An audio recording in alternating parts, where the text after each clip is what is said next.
Hello and welcome back to the Squirrel Heed YouTube channel. And today what I'm going to do is I'm going to run through some transfers and some teams in the Premier League that seem to be either, well, I just want to round up, see what people have done so far. I'm basically going to go through a couple of these myself. I haven't actually really looked into them a great deal of detail myself.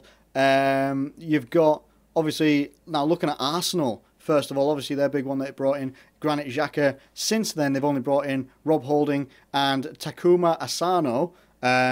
They haven't really brought in anybody. Is this going to be another transfer window where Arsenal not slip up, because they have brought in Granit Xhaka, and he's a quality player. Are they going to drag their heels though? Because obviously a lot of their players, a lot of their fans, I should say, are saying that Arsenal need at least another centre back to partner Koscielny, because Mertesacker is a bit. And whoever partners Koscielny really relies on Koscielny so much, because he is a quality defender, and the defenders around him look better because of him. They brought in Rob Holding, I think was his name. Let me have a look again. Yes, it was Rob Holding. So they brought him in. People are obviously in uproar, and I think one of the quotes someone said was, "Who the fuck is that?" You never know what these players are like, but I can kind of see where Arsenal fans are coming from, because the expectations that lie on Arsenal's head, really. They want this title challenge, which Arsene Wenger and such have been saying for a long time, that this is what they've been building towards. This is why they couldn't spend money, and they were very frugal in the transfer market, because they were wanting to make sure that they were financially stable as a club. Totally respect that, but now that they are, they'll do like the one marquee signing. So I think one transfer window, Mesut Ozil, another one, Alexis Sanchez. Two great signings. And then last year it was only Petr Cech, which it didn't get them where they need to be. Yes, if you look at obviously the end of the Premier League last season, and you look at, Arsenal finished second, they were pretty close. They weren't in the title race though. Obviously there was talk of Arsenal being linked with Icardi from Inter Milan, and also being linked with Higuain. They seem to be getting fobbed off on these ones, and they do need someone who... Giroud's not bad. I can't say he's shit, because he's not bad. He does score goals. He doesn't score enough. That's the only thing. He doesn't score enough. He's not like your carbon copy of Robin Van Persie when they sold him to United. He's not that type of player. He's just... He needs someone there. Now, you see him when he played with France. He looked pretty decent when he was playing with Griezmann.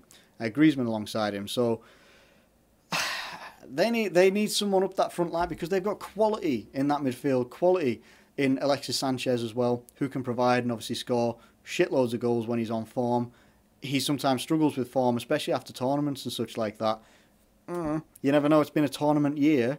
You never know how they're going to come back and how fresh they're going to come back after things like that. But that seems to be where a lot of the fans' priorities are. Are they going to address that? Who knows? I don't think they will. I think this will probably be it for Arsenal now. Just going on previous experience of transfer windows, I think this will be what they'll be going into the season with. So I'd be prepared for that one if I were you guys. Now, looking at Burnley, Burnley have brought in only a couple of players. I'm not saying that you have to hear of players to know that they're going to be good or not, but someone called Jimmy Dunn, Johan Berg Gudmundsson from Charlton Athletic, and Nick Pope from Charlton Athletic as well. They've let go Matt Gilks, Matt Taylor, Michael Duff, who retired, and they let go of Joey Barton as well. Now Barton, obviously he can be a bit of a live wire. They let him go to Rangers, and but he's gonna fight for you. He's gonna give you passion in your team. Maybe someone I would have actually kept around if I was Burnley, but especially with how they did in the Premier League last time that they were in, they really relied on Danny Ings scoring the goals, and he did score the goals. They just let in far too many as well. Is that going to be different for them this time? I'm not entirely sure. They could be another team that I'm already going to be saying might get relegated next season, depending. There's still a whole month of transfers left to go, so who knows how it might end up for them, but it's not looking too hopeful for them right now, if I'm being honest. Chelsea, obviously one of their incomings is manager Antonio Conte, who I think is going to do absolute wonders for Chelsea. I think he's going to turn them around. He takes no shit, and that's exactly what those players need. Otherwise, they've brought in Batshuayi from Marseille, and they also brought in N'Golo Kante. I've spoken about that before. Kante, proven Premier League. I think he'll do a really good job alongside Matic. Batshuayi Hasn't done it over here. Done all right. I think he scored quite a few goals, got a lot of assists with Marseille. Could freshen up that front line. Just exactly what Chelsea need. I think it's really going to freshen them up. Give Diego Costa either a little bit of competition with someone a lot younger, someone with a lot of pace, someone with good technique, good feet, or could be someone to partner with as well. So I think things look quite all right for Chelsea. Who else would you bring in? Let me know in the comments. Crystal Palace have done some pretty decent business bringing in. They've obviously brought in Andros Townsend, so that's going to give them quite a bit of pace alongside the pace that they've already got. You know, let's just give Palace all the fucking pace in the world. You've got Steve Mandanda coming in from Marseille as well. Marseille, you know, Mandanda's a pretty damn decent goalkeeper. That is a great signing in my opinion. One that's flown under the radar, wasn't really brought up in mainstream news or anything like that, probably because it was Crystal Palace. But I think that's a really good signing. And James Tompkins from West Ham, I think it's pretty solid so far for Crystal Palace. It's just those tactics that they need to work on. But I think with these types of players, I think they're in a good position to at least go mid-table. Maybe I don't think they'll flirt. They shouldn't be flirting with relegation this season. We'll see what's what though. Obviously, with it being Alan Pardew, he seems to love a relegation battle. Then we move on to Everton. Obviously, they brought in Ronald Koeman. I think most of his transfer window really is going to be trying to keep hold of key players. People like obviously Romelu Lukaku. He really needs to keep that focal point up there because that's going to be really difficult. That'll be the most difficult person to replace at Everton. Otherwise, they've brought in a few players, nothing to really shout about. They've brought in Stekelenburg from Fulham, they brought in Renshaw from Oldham, and Sambu from Coventry. So possibly depends if they can keep hold of John Stones as well, and Ronald Koeman, if he can get to work with John Stones and like whatever work he can do during pre-season and turn him into an absolute monster, that'd be great. But they seem subject to a £50 million bid from Man City at the moment. I don't know if that's actually been officially put down or that bid's been made, but if they can keep hold of Stones, that'll be a really big one for them, and they can hopefully, for those guys, not for us, but hopefully for those guys, they can kick on a lot better because they were in a really dire situation last season that they shouldn't be in. Hull in a bit of a situation, let's be honest, because obviously Steve Bruce has quit as manager. Who knows what's gone on there? Obviously, I think they're in the middle of a takeover by a foreign entity, but it was one of the most left field things I saw. Steve Bruce being pretty solid with Hull, brought them up from the Championship. They hadn't made any signings, and it looks like apparently quite a lot of their players are either injured. Well, I think most of them are injured, and someone's saying that they've only got 13 fit players. It doesn't look like great times for Hull, and the only person I can see is that they've brought in someone called Will Mannion from Wimbledon. Other than that, it's very uncertain times for Hull, and it would be a team that I'm already pegging to be that 20th place. I'm afraid I am pegging Hull to be that 20th place in the Premier League next season. They really need to do something pretty damn quick. Leicester, obviously, they've got the biggest one of the transfer for them, obviously with Kante going out. They brought in Mendy, who doesn't do the exact same job as Kante, but does have some very good individual qualities about him in that midfield area. Brought in Rubio from Valencia, Hernandez from Sporting Gijon, or Gujon, fuck it. Musa from Moscow, CSKA Moscow. That could be a pretty good one. That guy has got pace for days. And that is exactly, he's describing himself as like being in the same mould of Jamie Vardy. Now, if you got two of those tunnelling at you down the pitch, that's just fucking scary. So, if they've managed to pick up someone again like that, that's going to be ridiculous. Do they need to do any other business? I'm not entirely sure. I think they've got a solid goalkeeper, solid back line, good midfield. If they keep hold of Mahrez, that'll be an absolute coup as well as keeping hold of Vardy. Who knows? I think Leicester will do really good next season. I don't know if they'll win the title, but I think they will be very well up there in the top four. Liverpool, I've spoke about in another separate video that should be up on the channel, so I'll leave that one there as well. The only other thing that I will say is that since that video, I've just had it confirmed that Joe Allen has left the club.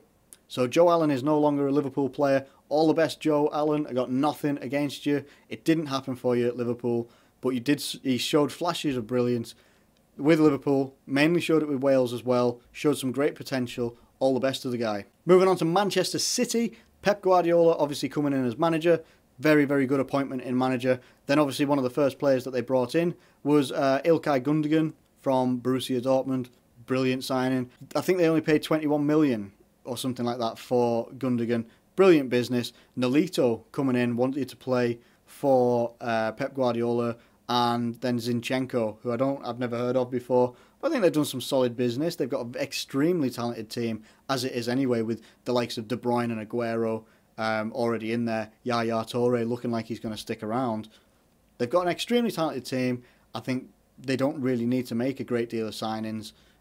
So pretty good for Man City so far, I would say. 3 signings, and they're looking for 1 more. And apparently it could be anybody, or it could be anybody in the world. It's not necessarily who you think it is.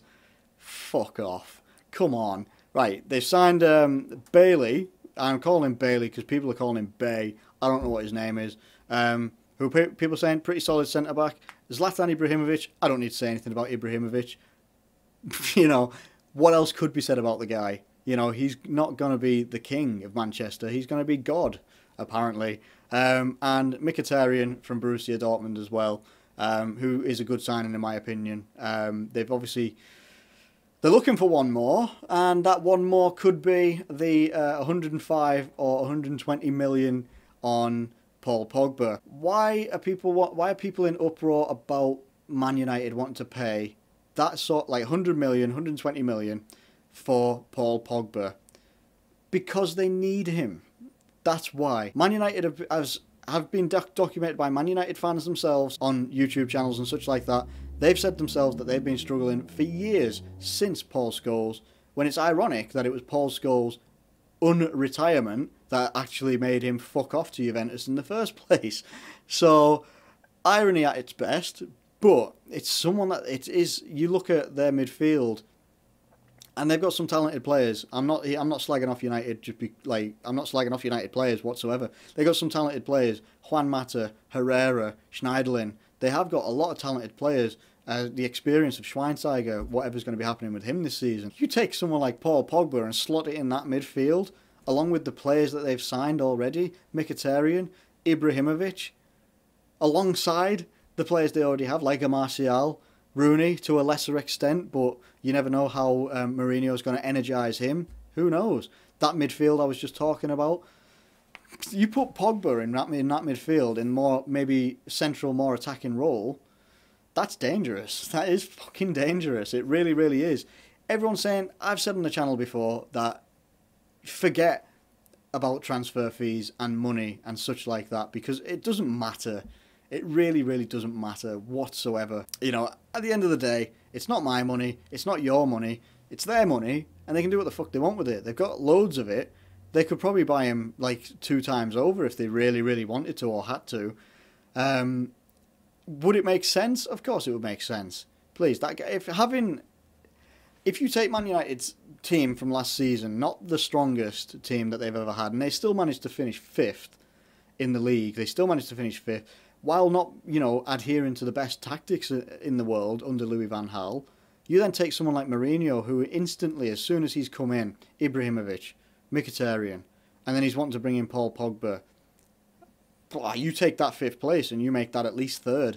I'm telling you, if Paul Pogba comes over the line and comes in to Man United, that's a fucking scary team. I'll admit it straight away, that is a fucking scary team. It's a scary team anyway, with Ibrahimovic and Mkhitaryan in there, alongside all the players that they've already got, and the young talent like Rashford as well. Didn't forget about Rashford. It's fucking unbelievable. If they don't manage to get him though, is there an alternative? In my opinion, yes. Matuidi.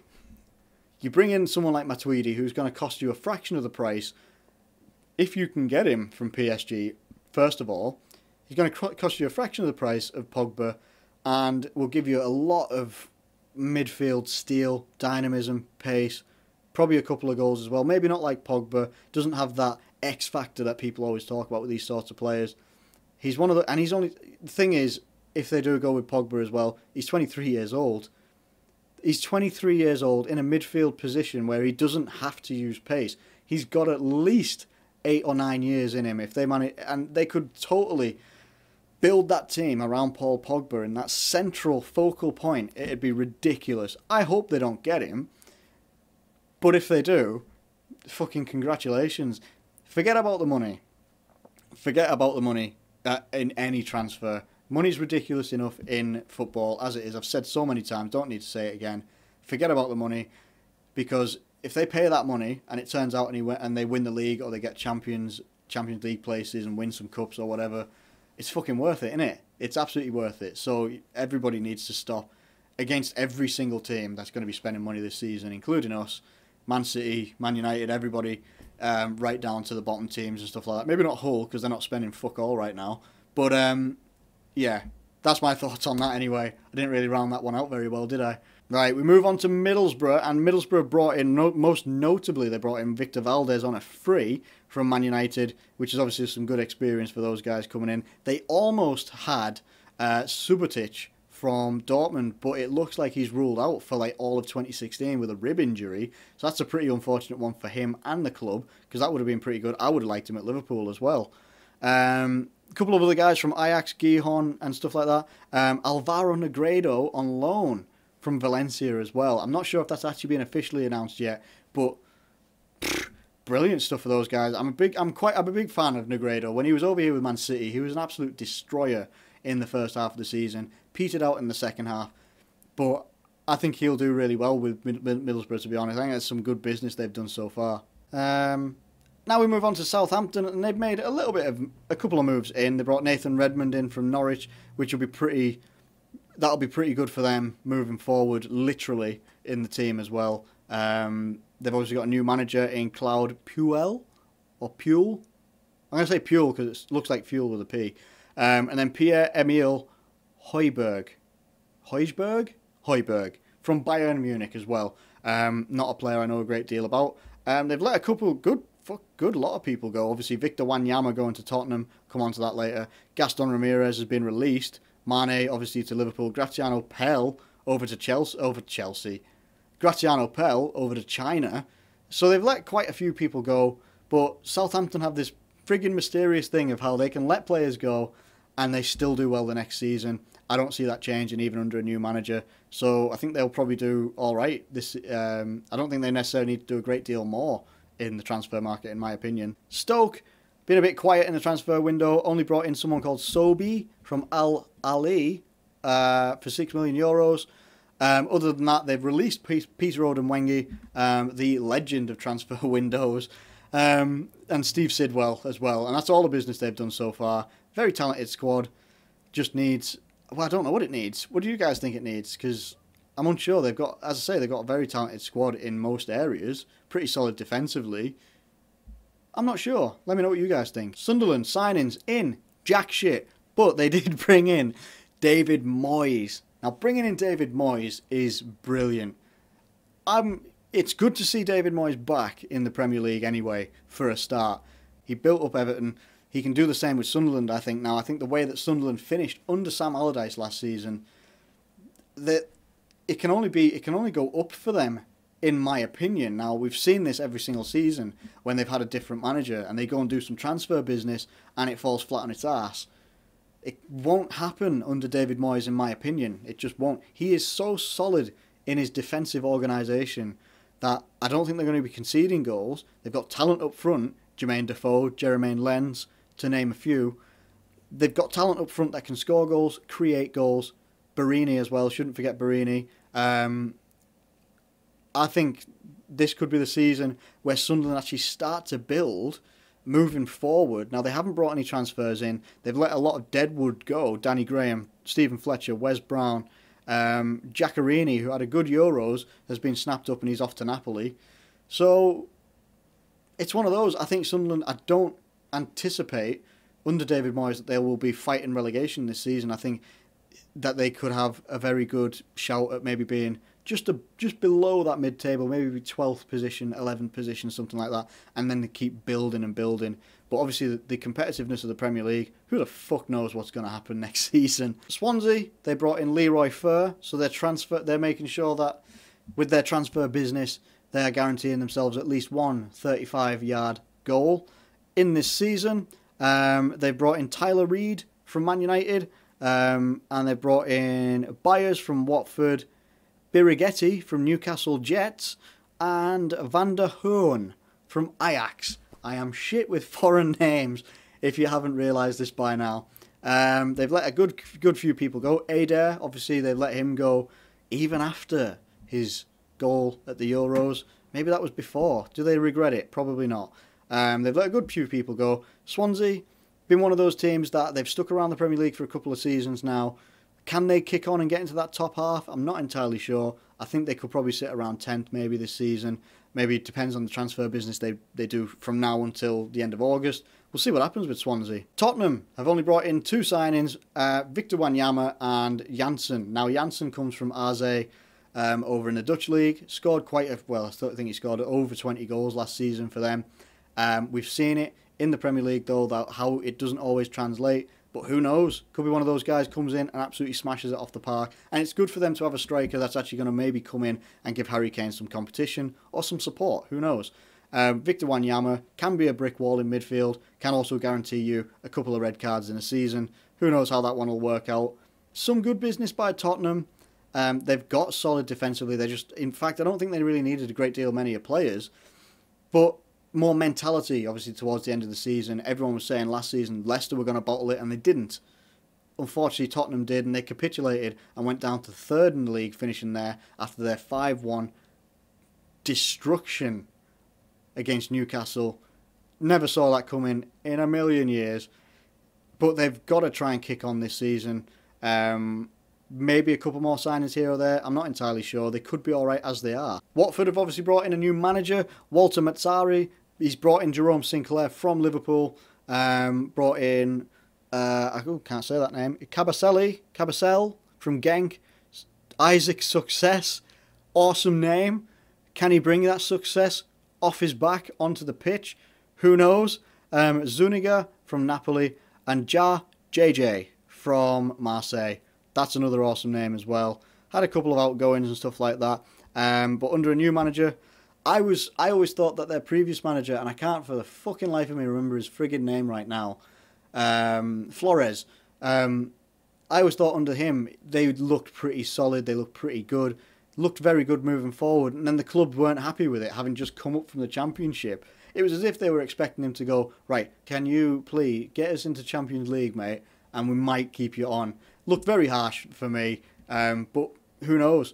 Can Watford kick on this season? I would have stuck with Flores, if anything, but then I saw comments from Watford fans saying that they had a dismal second half of the season. The Premier League, guys, it is what it is. You know, you can't have it all. If you're coming up, not everyone's going to do a Leicester. No one has ever done a Leicester. Ever. Never. Until last year when Leicester did it. So, I mean, it's pretty unrealistic to have come up from the Championship to then finish higher than where they did, really, with the amount of competition that's in the league. I think they'll be about the same sort of place that they were last season, maybe fighting with relegation a little bit. I'm not entirely sure. We'll see how it goes anyway. West Brom have brought in only one player so far, Matt Phillips from QPR. They've let Victor Anichebe go, Sessegnon and Anders Lindegaard. They definitely need to do some business, in my opinion, because their one route of playing last season wasn't enough. They've got some good talent up front. They need to accentuate that with some signings in and around it and in that midfield as well. West Ham United have had a pretty busy transfer summer so far. They brought in Tony Martinez from Valencia, Nordvelt from Borussia Mönchengladbach, Dominguez Quina, not entirely sure on that player. You got Ashley Fletcher coming in from United, Gökhan Toure coming from Besiktas, and probably their biggest signing so far is Sofiane Feghouli coming in from Valencia on a free. They do some great business under Bilic, and he has this ability, a bit like Klopp, where he's got this ability to turn like average players into really, really good team players, and they play really well as a team. Exciting football coming into the Olympic Stadium next season as well. I think it could be another good season for West Ham United, but can they break into the top 4 next season? And having made it all the way through that, I completely missed out Bournemouth. So apologies, Bournemouth. You were at the top of the list, and I forgot. I just scrolled too far. So basically, they've got quite a couple of people coming in. Some on loan. Actually, no, they've only got one coming in on loan, which is Nathan Ake from Chelsea, who's always being put out on loan. Lewis Cook from Leeds, they're the ones that obviously brought in Jordan Ibe. They've got a bid going for Brad Smith as far as I'm aware. Mousset from Le Havre, Travers, Hindman from Fulham, and Unjoli from Millwall. They've let Sylvain Distin go, Elphick go to Aston Villa, Matt Ritchie go to Newcastle, which I found a little bit surprising because I thought Matt Ritchie was pretty damn good last season. Very good business for Newcastle. Zubar has been released, Glenn Murray and Lee Tomlin. And that is it. That's everyone that I've gone through so far. Every team so far has done quite good business. Where is it going to be next month? So we've almost got pretty much a month left of the transfer window. Who do you think, out of any of the 20 teams in the Premier League, who do you think needs to sign who and why? Because at the end of the transfer window, September the 1st, or whenever the frigging transfer window officially closes, because it never closes at 11 o'clock like it should. Oh, it slams shut. But we're just going to let these deals just come through for the next 3 hours. Ridiculous, but I'll come on to that another day. I'm going to do a proper, like a full transfer roundup of every team in the Premier League. Go through what they've spent, who they brought in, who they let go, and try and rank them of like what they've done, in my opinion, of who they brought in, what the success of that transfer window has been, basically. Whereas obviously right now I've got, say, Hull down in 20th, and you've probably got maybe, looking on transfer strength, you've probably got Man United having the first, because they brought in some pretty strong players and addressing the issues that they've got as well. But let me know what you think in the comments anyway. Whoever your team is in the Premier League, or even whatever league it might be, who would you bring into your team and why? Stick it in the comments below. I will try and respond, or I'll make another video as well, going along as a reaction sort of alongside this one. But if you've enjoyed this video, please drop a like on the video if you've enjoyed it. Subscribe if you're new around here. Leave any thoughts for me in the comments below, and I will catch you later.